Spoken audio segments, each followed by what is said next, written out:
in the wrong spot. Oh yeah. And Wait a it, minute. it's I all know that. it's all My black. body's full of those. It's a big old black, and I bruise so easy. So. Good morning, Mr. Mark. What are you doing, son? Very good. Did you end up coming to Rome anyway? No, we ended up going to Okay.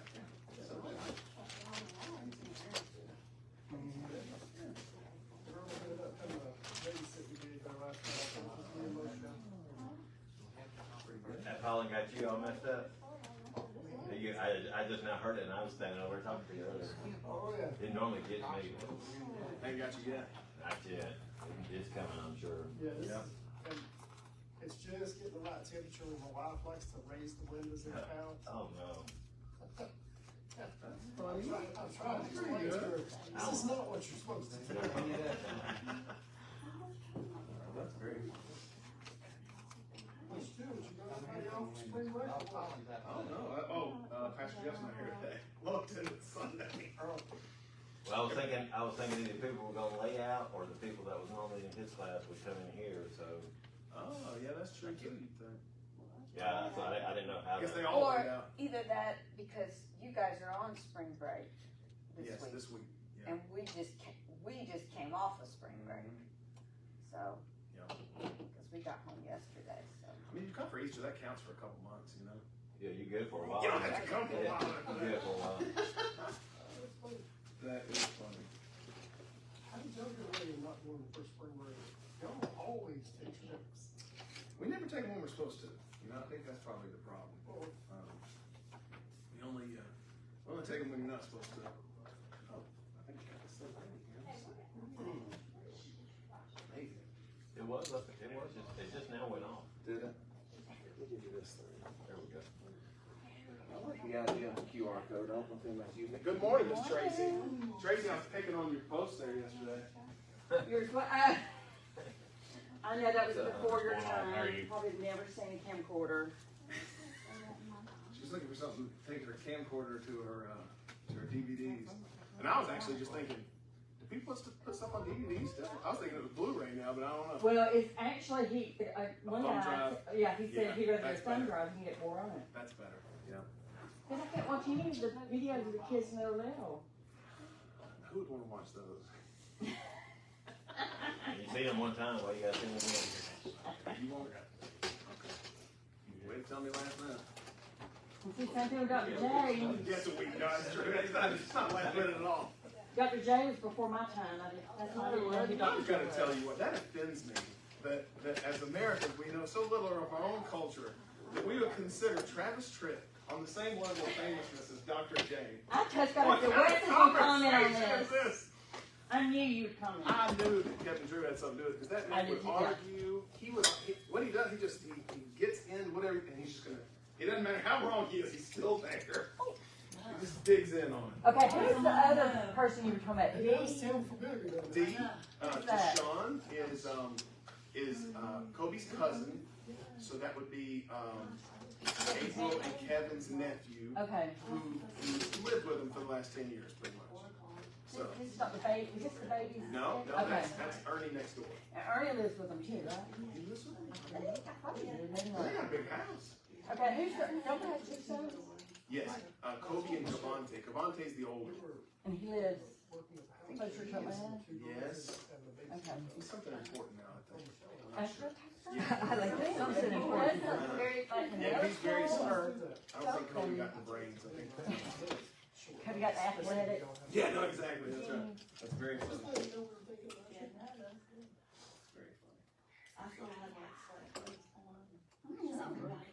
Spring break. Do you want to tell them what it is, if it's all right? We'll start off in a prayer for Tara this morning.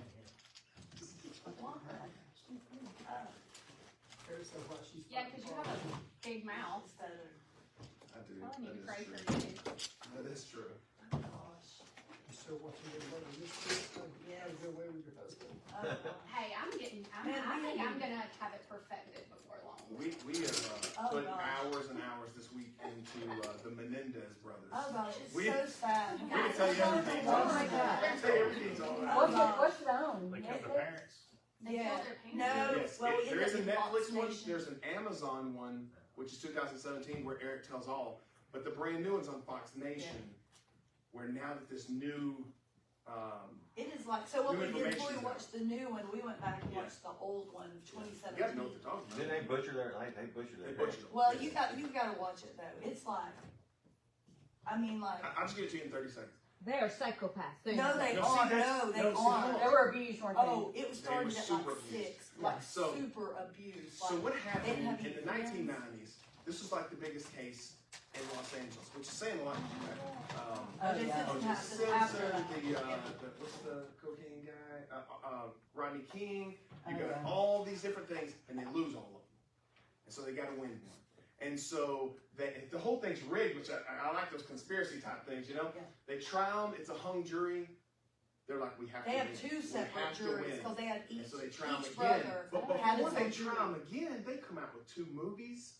They come out with SNL killing them, Jay Leno, all these guys just killing them like they're faking and all this stuff. Like they weren't faking. They were like, we've been abused, No. sexually abused our whole life, And they physically like- abused, blah, blah, blah. Nobody believes them. They go to jail. They They've been in jail told- yeah. 34 years. And now the lead singer of Menudo, who Menudo was their dad's band, Mm-hmm. just came out and said that he raped him. And like everybody's like, oh, they were telling the truth? What? No, if you watch Crazy. it though, It's during crazy. their testimony during the court, Yeah. the thing is back then, you couldn't just go back and rewatch things. So like no one watched it and you would just see like the news clips, they would say like the 2 minutes clips would make it seem like they were faking. But like the thing is they had told like a couple cousins prior to this, like prior to them killing them, because they were saying that Oh, their attorney got them to say that, but like they had that's what like they thought. 53 witnesses for them, all family members 53. that were pro the 2 boys. Of like even the But then when they guys, retried the case, they don't let any of those people talk. yeah, yeah. It's crazy. Even Anyway, the brother of their or the We sister know of too their much. dad We know too was much. like, no, it was some weird things were going on. So will they get another trial? I don't think so. No, So and they they're got gonna just life. rot in Because that was prison? the thing, either manslaughter or first degree murder. And so the second They trial, admitted to manslaughter. yeah. So is this just a 1 season deal or like 4 or 5 I episodes? think it's Or- like 4 episodes. Of it. Yeah, It was okay. really We'll good. watch Because that. we didn't watch it, and I always thought like they were just these I just thought they were rich just guilty. kids. I just Like, thought they killed Right. they were Yeah. talking about how their dad would make them get up at 6 a.m., go to tennis, do their schoolwork, go back to tennis, and then raping them in the evening. Like it's super Oh. sad. And they were like really, truly like holding their child. It was so sad. I feel bad for them. Yeah. You got enough colors out? No. All right. Moving past the Menendez debacle, we're going to be on Judges today. Judges 2. No real announcements. The only quick announcement is I was hoping he was going to be here today. I had some planned jokes for him. But Scott McCarley is going to do our lesson Sunday, May 19th. That's the only thing I have upcoming on the calendar. So And go ahead and today's mark his that. birthday. Yeah. Today's his birthday? Yeah. Oh, he's at Talladega. 75. We should, we'll have He's at Talladega with Logan. That's right. and Keith, yeah. That's about all I got for the announcement. So, we'll get started. We're going to be in Judges 2 today. If you're following along in the scripture journal, I think it's on page 55, is that right? 55, very good. Yes. So we worked our way all the way through the first chapter of the prologue. And we talked about how the prologue is this bridge between Joshua and Judges.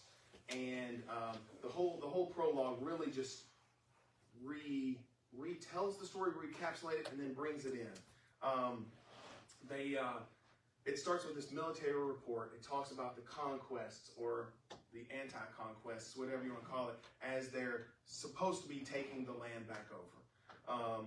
We start with that military report, and it has the different summaries. It's got Judah and how they went along the western foothills, and then Jerusalem, the upland campaign, all through the different places that they took. And then we walked around, the Mediterranean Sea there, out in the land of the Philistines, and then talked about the remaining tribes, those northern tribes, and how they took their land, or how they were supposed to. And then, at first we talked about these particular cities that didn't get taken. Or they took the land, but in this particular city they didn't, Or Hormah, they sacked Hormah, but then this happened, And then towards the end they failed to even take the regions. The areas they can't force the Amorites out. They make them work as slaves. It's a very common ending to chapter 1 there. They move into the lands among the Canaanites, who control the land. It's even, the author lays it out for us there. And although we're reading this military report, it's not written primarily as a historical book. The goal of the author is not to help you reconstruct these battles or these historic dates. The goal of the author was to help you, was not to help you do that. It's to make this theological, to make a theological point. It's to make a prophetic point. If you use the clues how we're supposed to read the book, we keep our ears open to the message that we're supposed to get out of it. The key verse of chapter 1 is verse 28. When the Israelites grew stronger, they forced the Canaanites to work as slaves, but they never did drive them out completely out of the land, which is direct disobedience. It's not how can we please God, it's kind of how can we profit ourselves. How can we use this situation to help us? This is going to make us a lot easier, and we're holding them down, but that's not their instructions. They traveled all across the desert with the presence of God with them. As they come across the Jordan River, they come across with God. They were supposed to follow his instructions once they entered the land. Once they finally arrived, Deuteronomy says it was an 11-day journey, and it took 40 years. So out of that alone, you can see they had some problems. But 40 years after they left Egypt, Moses addressed them, telling them everything the Lord commanded him to say. So their 40 years of wandering, we're supposed to take that as a symbol of our own personal journey to believe, what it takes us to get to believe. It's a good way to look at it. They bring the tabernacle with them, and with them, the mysterious angel of the Lord, which is going to be most of our focus today. But if you remember, it was actually a year ago. I didn't remember this. I tried to look up how long ago it was when we talked about Numbers 22 and Balaam and all that. It was a year ago. I did not know that. But we discussed one of the instances where the angel of the Lord has this huge interaction. He encounters Balaam the seer. The donkey sees him. Balaam doesn't. The seer, play on words there. And if it wasn't for the donkey seeing him, he would have got killed. That's pretty much what he tells him.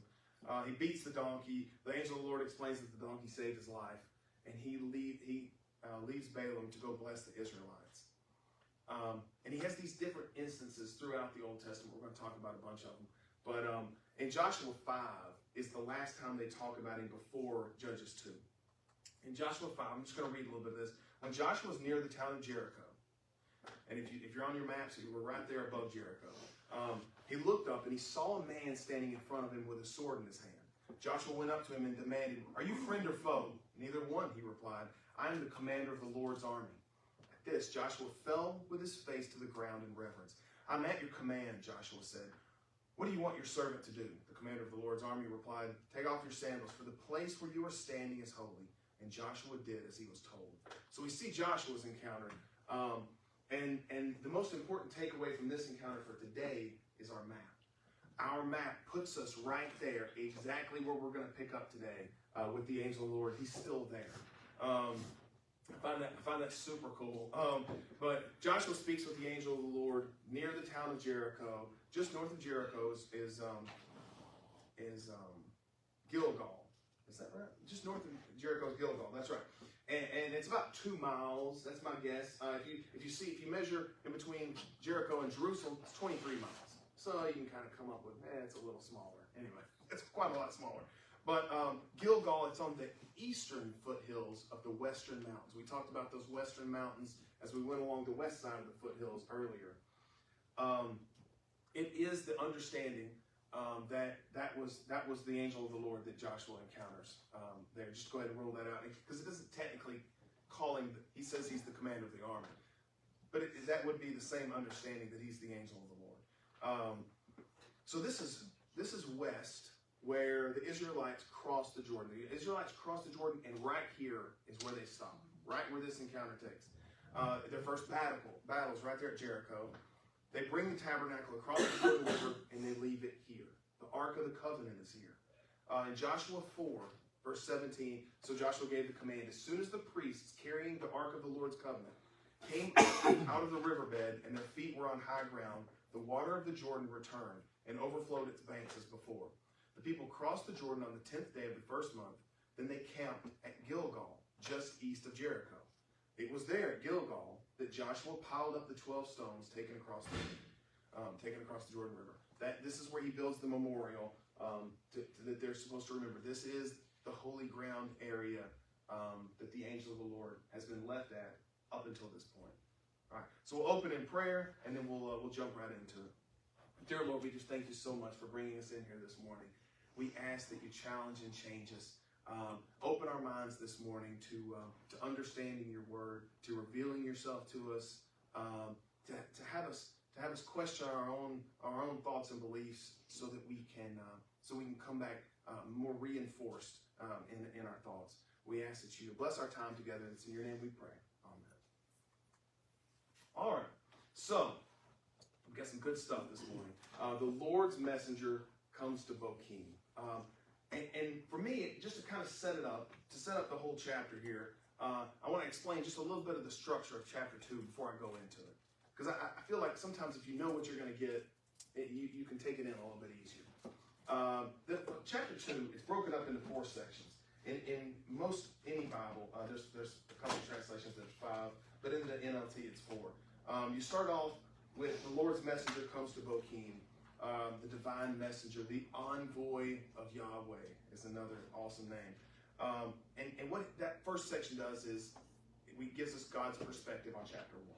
That's the point of it. Those first 5 verses are giving us, this scolding from God, this warning from God, and his interpretation of what happened. The second part, the middle part, 6 through 20, is the narrator's interpretation, the author's views on everything that happened. It's got this long soliloquy. It's very general terms. We'll get into that. And then at the end, we have God's interpretation of what's going to happen.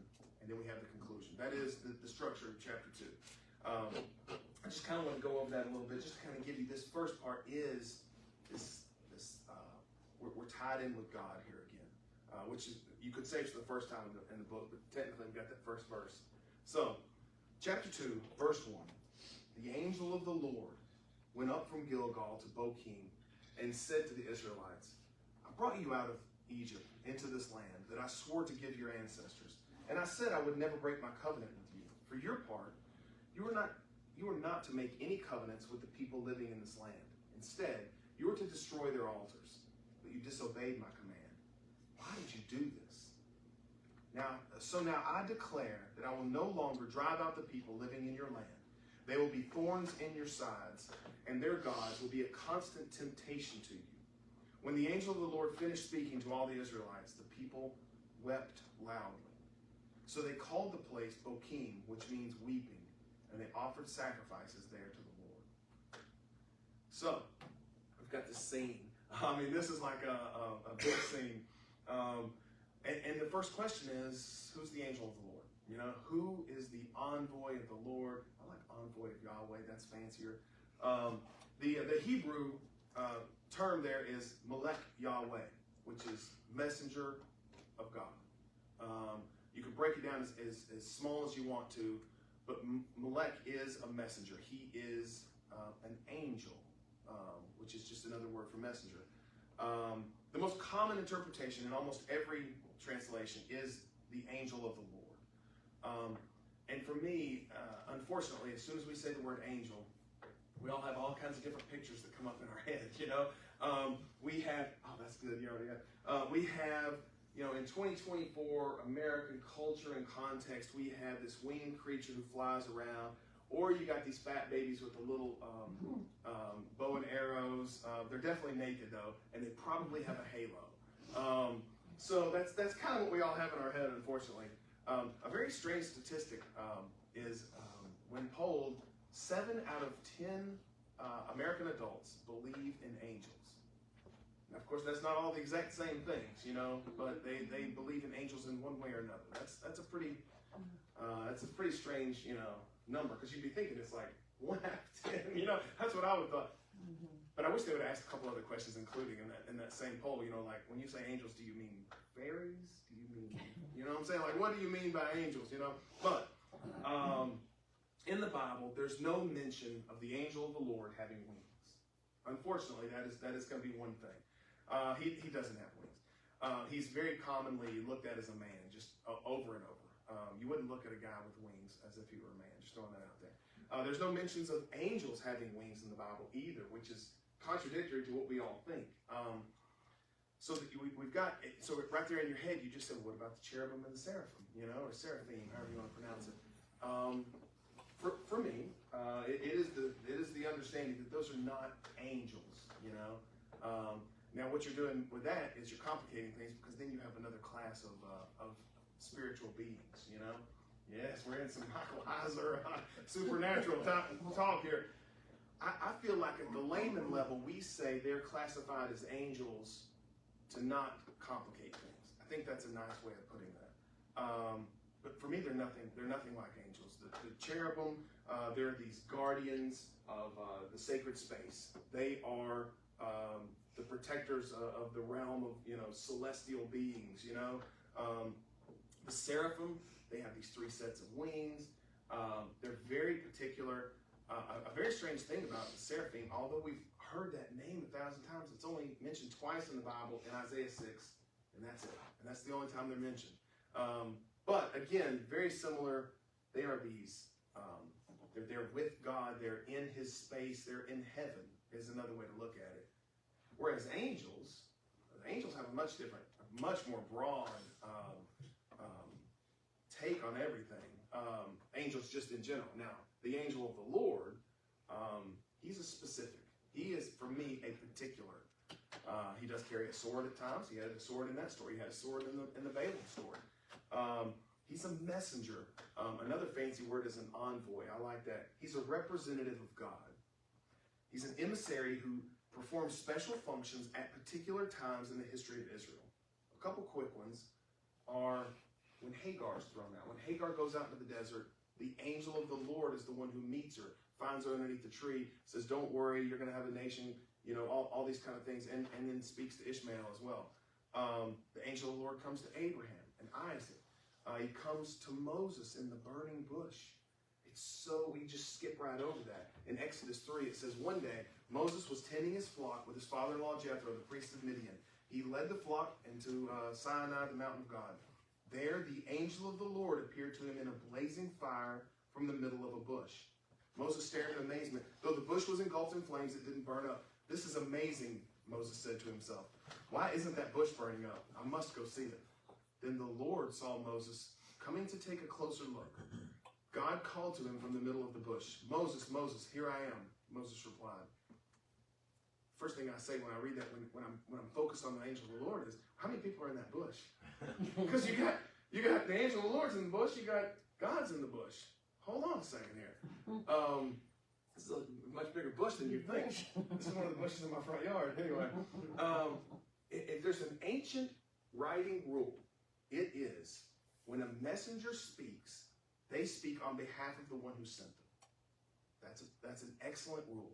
If when we go on into the book, as Gideon sends somebody and Gideon speaks, it's not Gideon himself speaking, they're speaking on behalf of him. And typically in all ancient writings, they will set it up for you. Who is actually there? The angel of the Lord. And he's speaking on behalf of God. You know, I think that's a good way to look at it. For me, Ezekiel's the one. When Ezekiel speaks, he says, God said this, you know. God is telling you this, but Ezekiel's speaking, you know. And so, as you're saying God speaking, it is Ezekiel's mouth and his voice, but it's the words of God, which makes it, somewhat complicated. But he is this emissary. He works as a prophet, as a mouthpiece of God. I think that's pretty good. We talked about the angel of the Lord appearing to Balaam on the donkey. The angel of the Lord rebuking Israel here. He goes up from Gilgal, and as the angel of the Lord is speaking, he says, I brought you out of Egypt, and I am not going to break my covenant with you. I swore to give your ancestors this land. It's very particular, you know. He immediately goes into, he's speaking on God's behalf, you know. So, I think that's important to note. And then the same thing's going to happen to Gideon, like I said, so many other times, Elijah, blah, blah, blah, blah, blah. Zechariah, so many different times that happens. So, so that still doesn't answer who is the angel of the Lord, you know. I do want you to, I'm not really going to tell you what to think on that. You can just think about it whatever, however you want. I do think he has different roles that he serves. You know, he's a companion to them in the wilderness. He's a guide to them. He's a protector.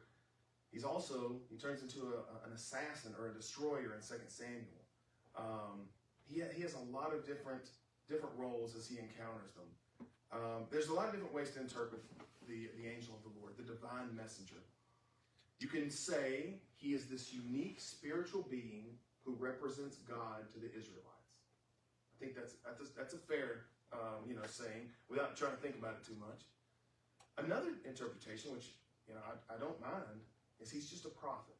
He's a mortal man who God uses to speak through. That is another interpretation of him. They've run up on this guy. He's got a cool staff, probably a cool beard. He's dressed like a Jedi, and he speaks on behalf of God. But he's just a man, because it doesn't say that he does anything outside of being special, no special actions. He was standing in a burning bush at one point. It's true. So was Shadrach, Meshach, and Abednego. We just see them as normal people, Yeah, word. So, or you can see him as the Logos. You can see him as a personhood of God. That's okay to see him as that. Another popular version, which is, this is Jeff Dad's belief, he is the pre-incarnate form of Jesus. He probably looks like Jesus. He probably speaks like Jesus will. He is Jesus before Jesus is born.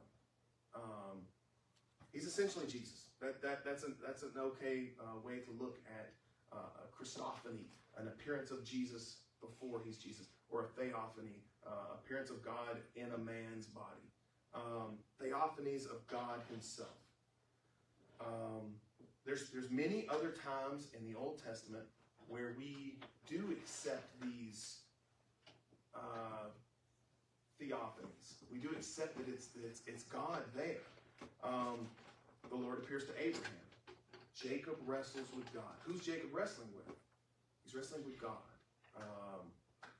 Is that the angel of the Lord? Is that just a normal man? Is it, it's just, this character's so mysterious. The Lord speaks face to face with Moses in Exodus 33. Is he face to face with God the Father? Is he speaking to Jesus? Is it the angel of the Lord? And then again, when Joshua speaks to him, he says, "Take your sandals off. You're on holy ground." And he gets down and he accepts the worship of Joshua as if he were more than just a messenger. I hope I've complicated the whole thing. I hope so. I hope that your brain's at least going at it, because there's a lot of different interpretations. All these are all similar, but they're all drastically different at the same time. I do feel like if I wanted to complicate it a little bit more before we move in, and I'll tell you what I think.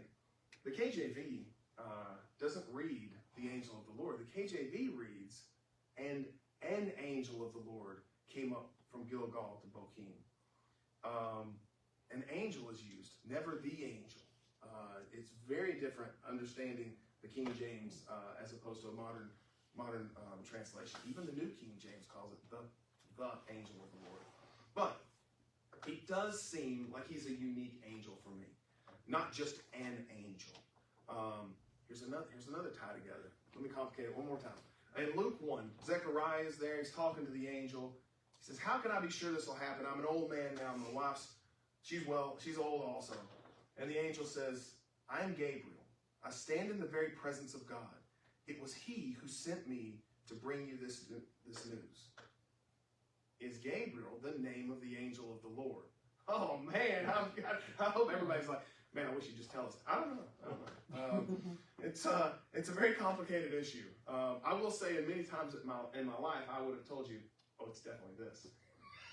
It's possible that even, especially Larry, has been in this class so long that I've completely changed my view on whatever I said previously. It is a tough one to grasp. Does he have to be an angel? Is a good question. Does he have to be?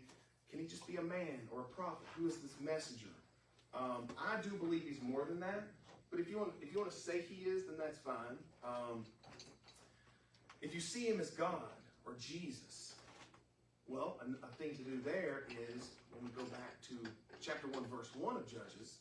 After the death of Joshua, the Israelites asked the Lord which tribe should go first to attack the Canaanites. He says Judah, and we'll give you the victory. Isn't this the same? Here they are speaking to him. Isn't it the same? Isn't it still this angel of the Lord character, probably? Or are they speaking to the Father? I don't know. It's very complicated. So, but it would make both chapters start the same. Here they are interacting with God, or a messenger of God.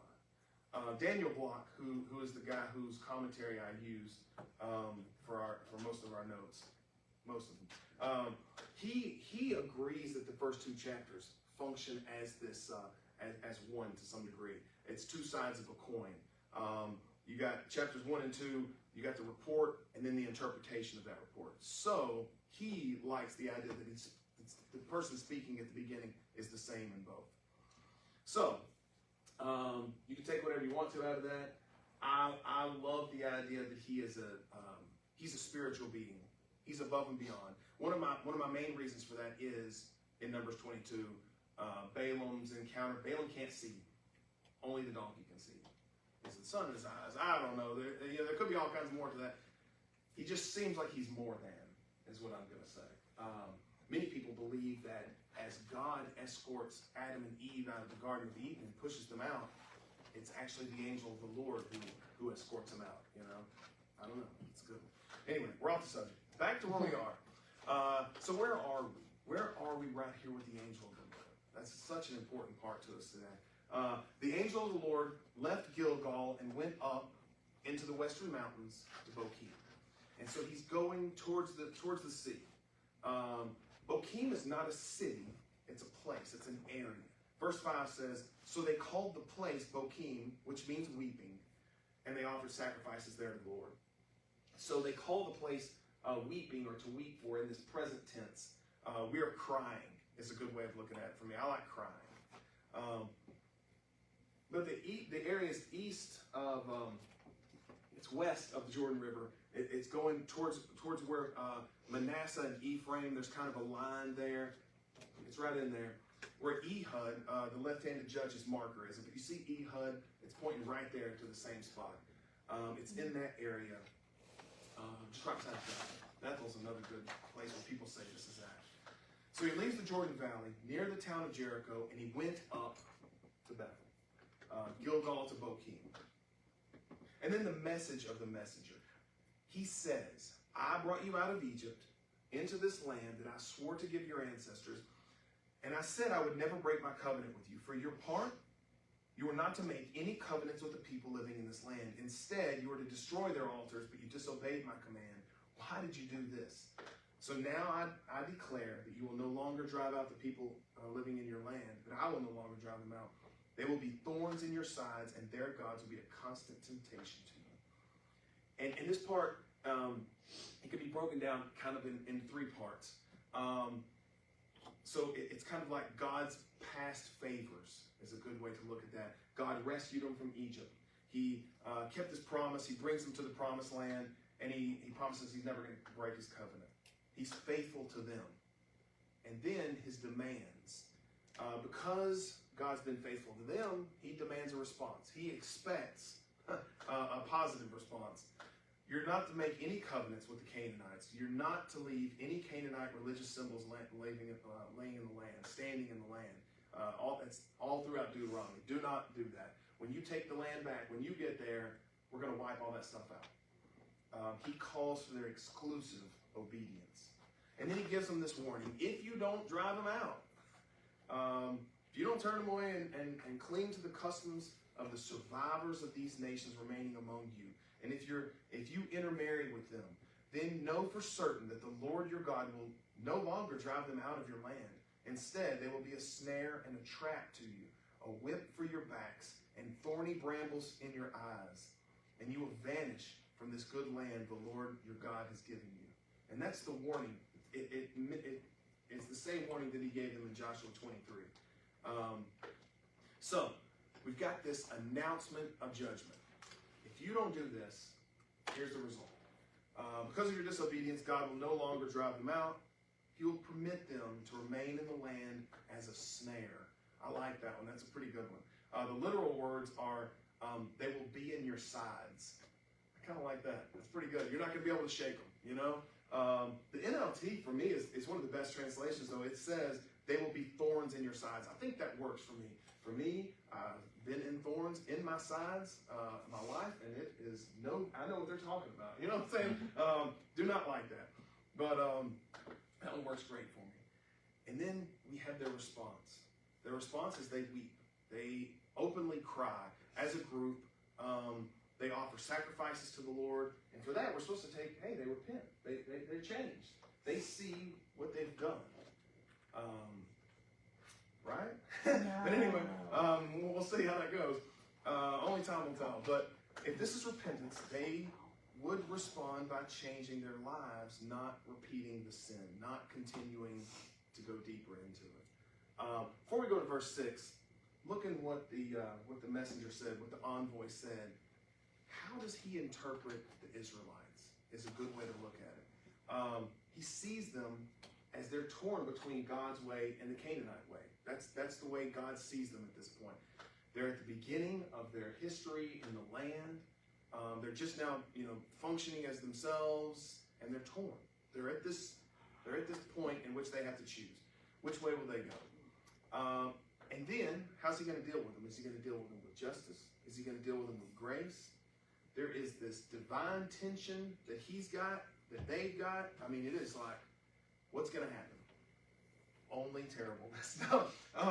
But the next section here is labeled the death of Joshua, which I find is an okay one. Joshua's death and burial is pretty good. I'll just read through it. It's kind of short. So after Joshua sent the people away, each of the tribes left to take possession of the land allotted to them. And the Israelites served the Lord throughout the lifetime of Joshua and the leaders who outlived him. Those who had seen all the great things the Lord had done for Israel. Joshua, son of Nun, the servant of the Lord, died at the age of 110. They buried him in the land that he had been allocated, at Timnath Serah, in the hill country of Ephraim, north of Mount Gash. So in the center of Ephraim, it's a little tiny area there on your map.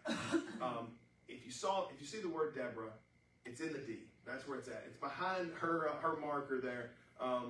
That's where he's buried. Joshua asked for this town to be his ancestral, allowance. And so he went there. He rebuilt the town, and that's where he's buried. The context here is after Joshua dies, though, the people have been dismissed. Each tribe has to go out, and it's kind of like all these little mini conquests, like we've been reading. Instead of why don't we just work as a whole, which makes far more sense, and just wipe this thing out together, they're left to take over their own lands independently, which is a test in itself, I think. One thing the author does here is he sets up these different periods right here. He highlights this contrast between back in the good old days, in the days of Joshua, while Yahweh, he was still doing his great work. Once all those guys pass over, the Israelites served the Lord is another term that he used there throughout Joshua's lifetime. Those who had seen all the great things the Lord had done for them. So you got that first period, the witnesses to God's work. Then you got the second period of those elders as they're kind of fading out, dying off. They still remember God's work. And then the third period, the days where there's no surviving witnesses. No witnesses, no remembrance, they've forgotten. And Israel's apostasy was rooted in their loss of memory for all the great things God did for them. So, we start with God's interpretation, that first section. And now we're in the narrator's interpretation. And just like the first 5 verses, the narrator, he's a preacher. He's telling you what to do. He is speaking to his audience in the same way that the divine messenger is speaking to the Israelites. What is this that you've done? Is a good name for this section. I'm going to pick up in verse 10. We're going to read through the end here. And I've got just one little thing we're going to say, and then we'll discuss. But in verse 10, after that generation died, another generation grew up who did not acknowledge the Lord or remember the mighty things he had done for Israel. The Israelites did evil in the Lord's sight and served the images of Baal. They abandoned the Lord, the God of their ancestors, who had brought them out of Egypt, then went after other gods, worshiping the gods of other people around them, and they angered the Lord. They abandoned the Lord to serve Baal and the images of Ashtaroth. This made the Lord burn with anger against Israel, so he handed them over to the raiders who stole their possessions. He turned them over to their enemies all around, and they were no longer able to resist them. Every time Israel went out to battle, the Lord fought against them, causing them to be defeated, just as he had warned, and the people were in great distress. Hey, talk about it. Here we are at church on Sunday morning. All the wind's out, all the air, you deflated the sails. But the author here lays out the situation with these very general terms. Not this particular tribe has done this particular sin or didn't beat these particular people out. You don't have any of the ites and the ites against the ites. He uses these very generic terms, which is very for a reason. The reason is his focus here we so miss. In verse 11, here's a good one for you to underline, and this is an excellent study. But in verse 11, the Israelites did evil in the Lord's sight and served the images of Baal. So unfortunately, especially in our modern translations, that's the way it reads, is that the Israelites did evil. But there's actually in Hebrew, there's an article there, and it is the evil. The Israelites did the evil in the sight of the Lord. There's an article which makes this a particular kind of evil. It's the same usage throughout the entire book of Deuteronomy. You can't study the book of Deuteronomy without understanding the evil. It does mean this. It does not mean a general evil, immorality, murder, abuse of other people. It has nothing to do with any of those things. The evil is the abandonment of the Lord and the replacement of the worship of God with other gods.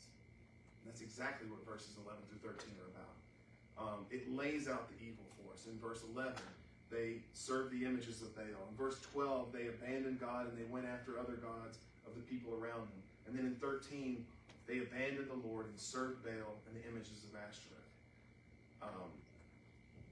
In verse 12, the Jewish, the complete Jewish Bible translates it like this: they abandoned Adonai for God, for the God of their fathers, who had brought them out of the land of Egypt, and followed other gods, selected from the gods of the people around them, and worshipped them. This made Adonai angry. So the word here, worship, is they prostrated themselves. They bowed down fully on the ground in worship.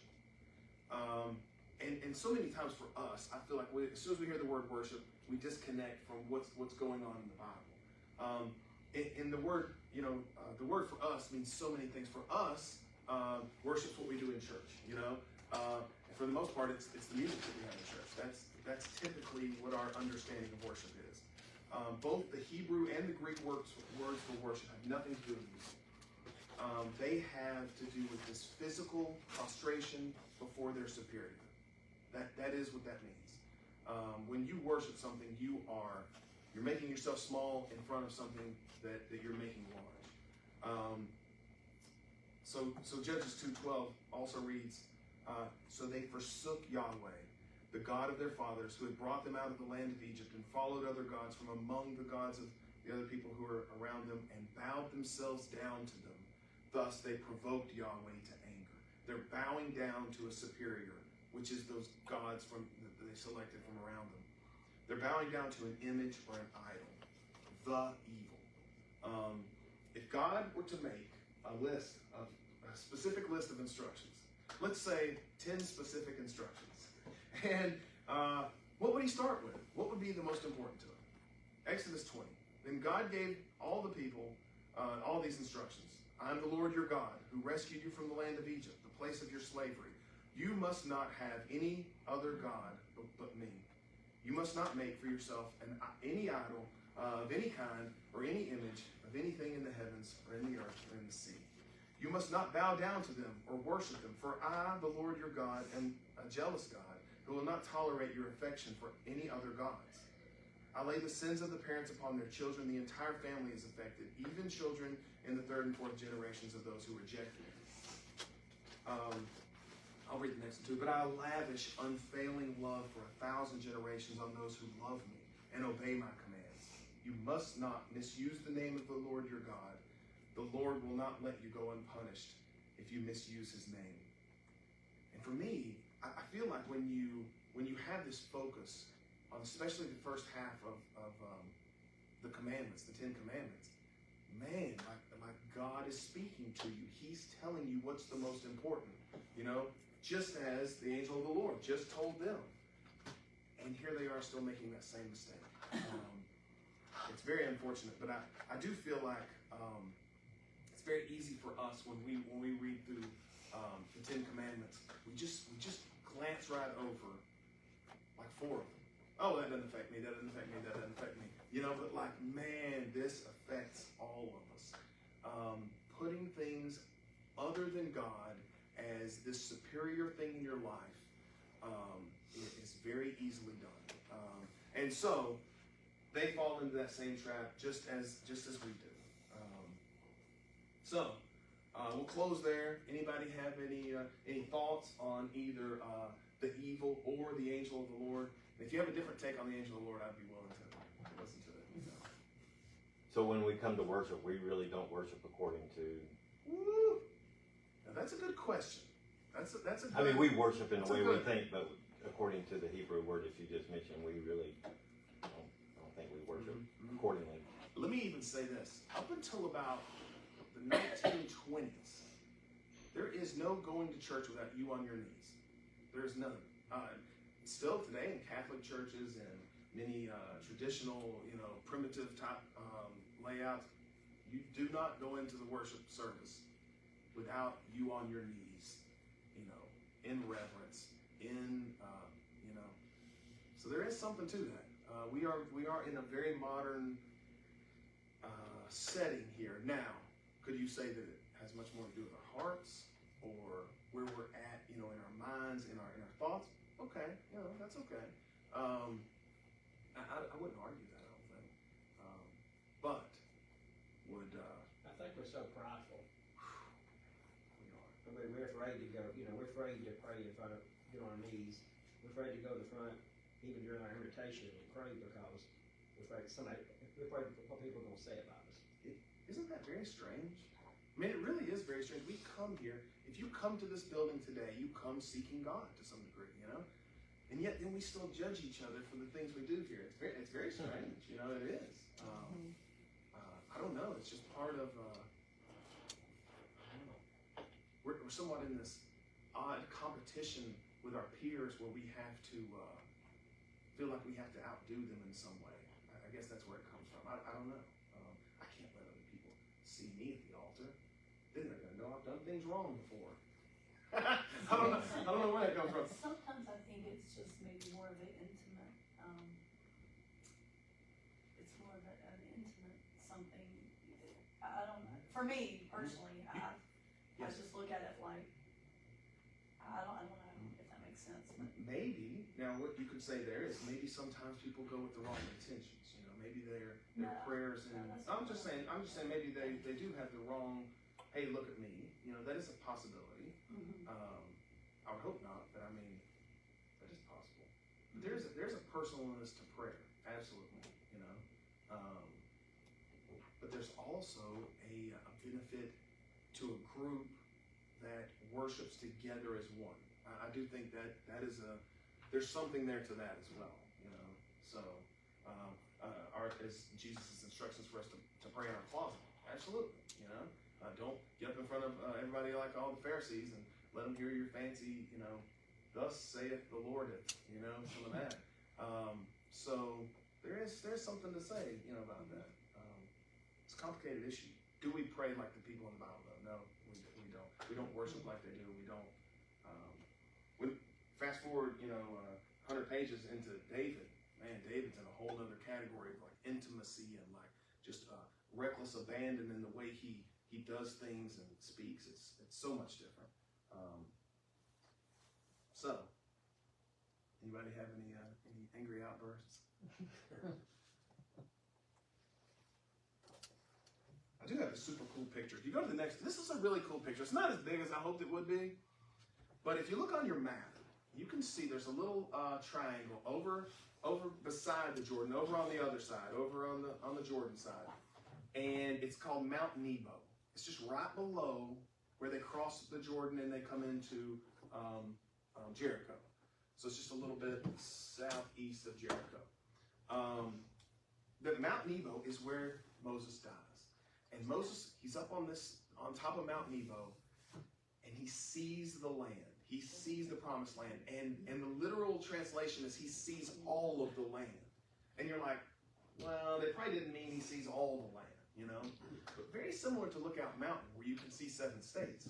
When you stand on top of Mount Nebo, you can literally see all of the important places in Israel because they're all on mountaintops as well. And so you can see all of them.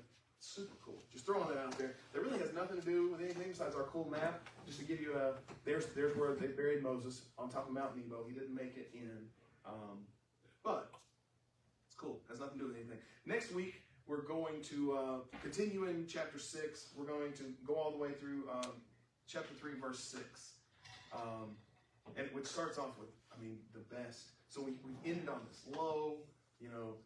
God's let them pick their own choice, and boy, they made a bad one.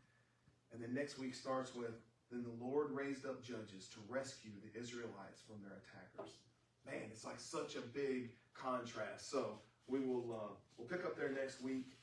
If anybody has any prayer requests, we'll pray real quick and then we'll be dismissed.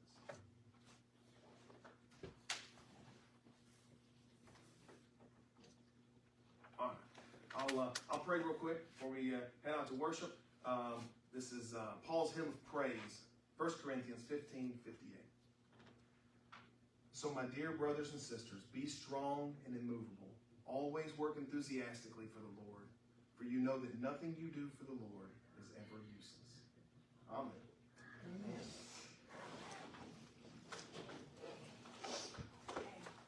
Hey,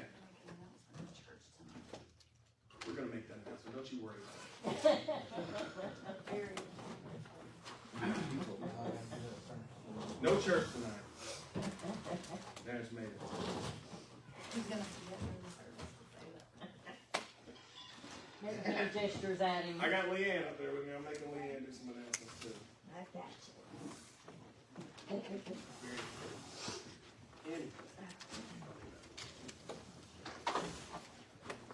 All right, Scott. Who's the angel of the Lord? Let's hear it. I'm gonna throw you out. I kind of like your first one that you went with. He's just a guy, or he's his own guy. No, the overseer of your first option that you threw out there is what I was thinking. He is a spiritual being. He's an angel. He's got some special power to some degree. I was thinking like lieutenant, like he was a lieutenant. Yes, he's the commander of the army. Yeah. Yes.